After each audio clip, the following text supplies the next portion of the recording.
चलिए देखिए क्वेश्चन, ध्यान देंगे सभी।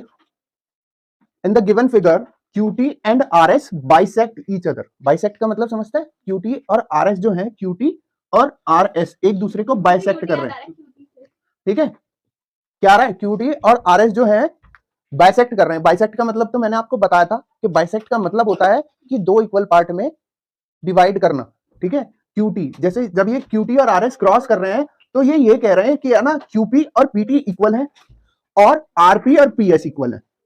Q बीच वाला जो पॉइंट है ना, ये दोनों को इक्वल पार्ट में डिवाइड कर रहा है कि QP और PT के, QP PT के इक्वल है और RP PS के इक्वल है। बाइसेक्ट कर रहे हैं एक दूसरे को। तो पहले वाली कंडीशन हमें प्रूफ करने को कह रहा है कि QPR क्या है? कॉन्ग्रुएंट है ट्राइंगल TPS के। QPR कॉन्ग्रुएंट है ट्राइंगल TPS के। चलिए करते हैं। पहले हमें क्या है ये प्रूफ करना है कि QPR जो है ट्राइंगल TPS के कॉन्ग्रुएंट है। कॉन्ग्रुएंसी के लिए हमें कुछ बातें मैंने आपको बताई थी। क्या बताया था? कि एक प्रॉपर्टी होती है साइड साइड साइड वाली, ट्रिपल एस। एक प्रॉपर्टी होती है साइड एंगल और साइड वाली, है ना? और एक प्रॉपर्टी होती है एंगल साइड एंगल, ठीक है? अभी हमने एक बात का पता चला है, यहां से हम देख पा रहे हैं कि ये वाली साइड QP जो है PT के इक्वल है ना?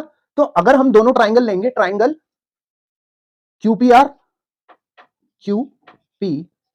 एंड ट्राइंगल कौन सा PST में हम देखेंगे क्या कि साइड कौन कौन सी है? QP देखो QPR की बात कर रहे हैं तो QP वाले ट्राइंगल की, QPR वाले ट्राइंगल की हमने साइड ले ली QP, और किसके इक्वल है? PT के। साइड हो गई, साइड हो गई, एक साइड आ गई। अब दूसरी साइड में कह रहा हूं RP इक्वल टू PS, ठीक है? साइड, और यहां पे लिख दिया, ये दो साइडें हो गई, ठीक है? साइड साइड साइड हो गई। साइड एंगल साइड भी हो सकता है कोई। अब हम कहेंगे कि कॉमन एंगल कौन सा है? ये equal angle P, angle P, या हम कह सकते हैं एंगल QPR इक्वल होगा एंगल किसके? TPS के, एंगल TPS के, है ना? क्या है ये? Vertically opposite angle. Vertically opposite angle हमेशा क्या होता है? इक्वल होता है। Vertically opposite angle, vertically opposite angle, ठीक है? वर्टिकली अपोजिट है, ये हो गया। अब यहां से हमने देखा साइड साइड एंगल, तो साइड अगर हम इसको कहीं बीच में रख देते तो साइड साइड एंगल या side angle side angle side वाली प्रॉपर्टी से ये बात कह सकते हैं कि ट्राइंगल QPR किसके? TPS के, या TPS बोल दो या PST बोल दो, बात एक ही है। TPS के क्या है? क्या है? कॉन्ग्रुएंट है। बस यहां पे हमने ये बात कह दी। अब देखो अगली उस पे कह रहा है कि बी वाले पार्ट में, अब जब यहां पर ये कॉन्ग्रुएंट प्रूफ हो गए, कॉन्ग्रुएंट प्रूफ होने का मतलब क्या होता है? कॉन्ग्रुएंट प्रूफ होने का मतलब यही होता है कि उसके सारे एंगल, सारी साइड, सब चीजें इक्वल हैं। सारे एंगल, सारी साइड, सब इक्वल हैं। तो अब दूसरी वाली बात पे ये बात प्रूव करवा रहा है कि QR और ST इक्वल है।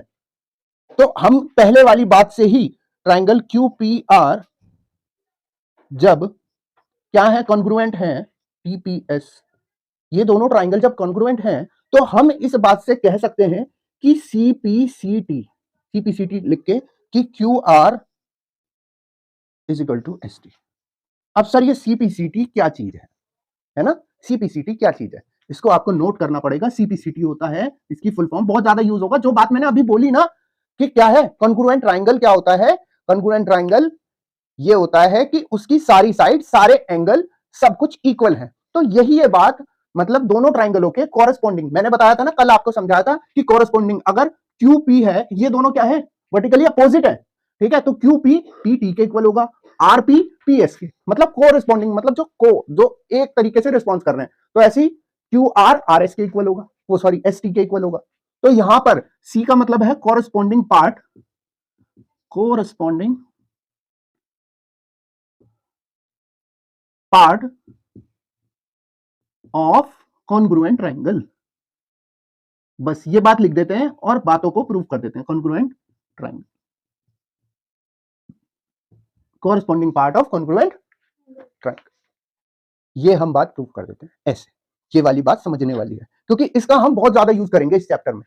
कहीं हमने दो ट्राइंगलों को कॉन्ग्रुएंट प्रूव कर दिया या आपको दो ट्राइंगल कॉन्ग्रुएंट दिए हुए हैं तो आप उसकी कॉरस्पॉन्डिंग साइड्स को ये खाली ये वर्ड लिख के सीपीसीटी लिखकर आप उनको इक्वल बता सकते हो। कोई आपसे सवाल जवाब नहीं करेगा, बस आप ये बात दिखा देना यहां पे लिख के कि है ना ट्राइंगल क्यूपीआर क्या है, कॉन्ग्रुएंट है ट्राइंगल टीपीएस के, तो by CPCT by corresponding part of congruent triangle इसकी ये साइड्स जो है इक्वल होंगी। ठीक है, बहुत ज्यादा इंपॉर्टेंट पार्ट है ये कॉन्ग्रुएंसी ऑफ ट्राइंगल का सीपीसीटी। बच्चे इसे याद करते हैं, इसे याद करने की जरूरत नहीं है। इसके जो कोरस्पॉन्डिंग पार्ट होंगे, जैसे अगर मैं पी क्यू की बात करूंगा तो ये पी टी के इक्वल होगा क्योंकि वर्टिकली अपोजिट है ना, ये ऐसे है और ये वाला ऐसे है और सामने वाला इससे पलट के यूं मिला हुआ है ना। साइज, शेप, स्ट्रक्चर सब चीजें सेम है। वो मैंने बताया था कि कॉन्ग्रुएंसी में सब चीजें सेम होती है, लेकिन वो एक सीधा और उल्टा हो सकता है ना। एक शेप सीधी होगी, एक शेप उल्टी होगी, ये हो सकता है। वहां से आपको कॉरस्पॉन्डिंग पार्ट देखने होते हैं, ये नोट करें। समझ में आया?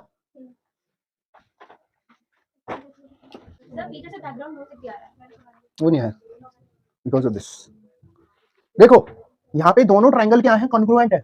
यहां से आपको x की वैल्यू पूछ रहा है, तो यहाँ पे एक बात बताओ, ये भी परपेंडिकुलर इसके, ये परपेंडिकुलर क्यू पी फर्स्ट वाले में क्या Q P is equal to T S है, Q P is equal to T S है। ठीक है, तो यहाँ पे क्यू पी कितना दिया हुआ है, किससे, क्योंकि बाय सीपीसीटी लिख दो, corresponding part of congruent triangle, क्योंकि ये दिया ही हुआ है, गिवन है ये कॉन्ग्रुएंट ट्राइंगल, तो सीपीसीटी में कह सकता हूं, है ना, corresponding part of congruent triangle. जब आपको कॉन्ग्रुएंट दिया हुआ है फिर तो और सोने पे सुहागा हो गया, कहना आप डायरेक्ट सीपीसीटी लिख सकते हो, है ना, कि सीपीसीटी से आप कह सकते हो कि 3x क्यूपी कितना है 3x - 2, टीएस कितना है 7, है ना। 3x इज इक्वल टू, ये 2 इधर जाएगा, 7 + 2, x कितना आया 9, x इज इक्वल टू 9/3, 3 3 जा, x आ गया 3, है ना। अच्छा क्वेश्चन है ये।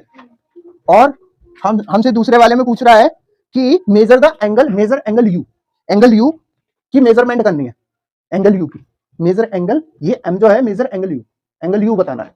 अब हम देख पा रहे हैं कि मैंने आपको बताया था सेकंड वाला पार्ट, यहां से इसको मैंने यूं करके उठाया तो ये s जो है 49 हो गया। दोनों क्या है, जब दोनों ट्राइंगल क्या है, ट्राइंगल क्यूपीआर क्या है, कॉन्ग्रुएंट है किसके, टी क्यूपीआर किसके, एसटीयू ये कॉन्ग्रुएंट हो गए, तो मैं ये कह सकता हूं कि angle Q equal to angle S, है ना, जो कि क्या हो गया 49, एंगल S 49 हो गया, एंगल S हमारे पास 49 हो गया। अब मैं ट्राइंगल TSU की बात कर लूं, क्योंकि मेरे को तो मेजरमेंट करनी है U की ना, तो अब तो इसका कोई रोल नहीं रहा QPS का, है ना। तो मैं ट्राइंगल TSU में देखूं तो एंगल T जो है हमारे पास 90 है, angle T equal to 90 degree. ये 90 किसने लिखा, S, एंगल S यहाँ पर, हाँ एंगल S 49, एंगल S यहाँ पर 49 हो गया। ठीक है, तो एंगल T हमारे पास 90 डिग्री और एंगल S हमारे पास 49, एंगल S हो गया 49। ठीक है, S हो गया 49 डिग्री, हो गया साउंड से डिस्टर्बेंस हो गया, एंगल S हो गया 49 डिग्री। ठीक है, एंगल S हो गया 49 डिग्री। अब देखो एंगल S हो गया 49 डिग्री। अब हमें इस बात का पता है कि ट्राइंगल के तीनों एंगलों का सम कितना होता है 180 डिग्री। तो एंगल ट्राइंगल TSU में angle T plus angle S plus angle U is equal to 180। यहां से एंगल T और एंगल S को ऐड करेंगे, 90 प्लस 49 इज इक्वल टू 180। क्या गड़बड़ रह गई, प्लस U तो स्टार्टिंग में लिख लेते हैं, U हमें फाइंड आउट करना है, तो ये दोनों ऐड होके उधर जाएंगे, angle U is equal to 180 minus क्या आएगा 139, कितना आया ये, U इज इक्वल टू कितना आया 159 यार 49 कुछ भी बता रहा है 41, U इज इक्वल टू आया 41। ये समझ में आया, करो नोट, अच्छा क्वेश्चन है। कोई बात नहीं, तुम्हारे 6 वाले अगर समझ में ना आए तो परेशान होने की जरूरत नहीं है, कोई बात नहीं।